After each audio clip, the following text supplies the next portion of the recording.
In this video, I would like to talk about spoofing and layering and our experience in implementing market abuse projects involving spoofing and layering scenarios.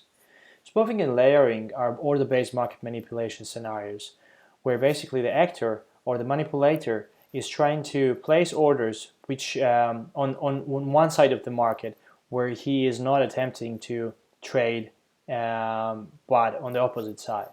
On this page, you can see a very good visualization by the Bloomberg where we see three phases of spoofing. Firstly, a spoofer places very large orders, maybe one large order, maybe few large orders on, let's say, on the buy side of the order book.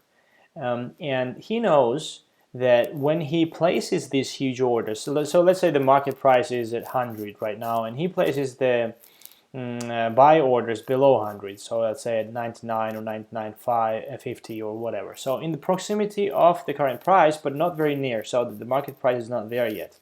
He places these orders hoping that the other market participants who are glued to the order book and looking at the order book, interpreting the volume and the demand in the order book, will see these huge orders and will interpret this information as a increased demand, basically. He hopes that they will see these huge orders and think, oh, somebody is trying to buy.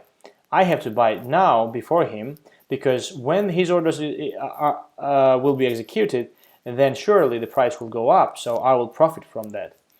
And what happens is that these people, they start to buy, not waiting for the orders to be executed.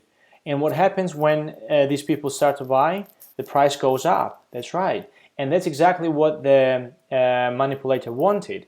What he will do next when he notices the price has been going up, I mean, we're talking a price increase of, let's say, a few cents even, because we're talking huge numbers and huge volumes here that he has. What he does is he cancels his initial buy orders and sells.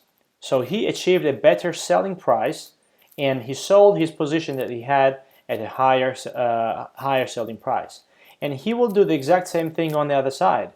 And he can be doing this as many times as he wants during the day, because it's just very simple to do. The thing is, it's illegal. It's illegal activity, and it's called spoofing. Now, layering is very similar. On the next page, you see the order book and how it looks like. The only difference between spoofing and layering is that a spoofer may place one large order on one side of the market, let's say on the buy side, on the yellow side, and then actually sell it on the green side after the price has been raised from, let's say, 165.47 to 165.52. But the layering, the guy who does the layering is kind of more sophisticated. He places not only one order, but he places a whole layer of orders. So let's say here 1, 3, 15, and imagine if it continued below with 2,500 and 1,000. So that's a huge layer, which by this layer he hopes to show to the market that, hey, here's a demand, here is someone who is trying to buy huge amounts of the security at lower prices. So when the other market participants see that, they interpret this activity as an increased demand, and they are trying to kind of front run these orders. They are trying to profit from this by buying at the market prices. And the effect is the same as in spoofing. The price goes up, then the layering guy cancels these orders here and sells per market his position that he had. So spoofing and layering is very similar. Now, the other thing is, of course, implementation of these techniques, and so that the models and detection surveillance is working properly, that the alerts are true hits, that they indicate a possible breach or possible real spoofing and layering. And that's a challenge, because that takes a great knowledge of tape, of times of sales, it takes a great data quality, and a great trading algorithm.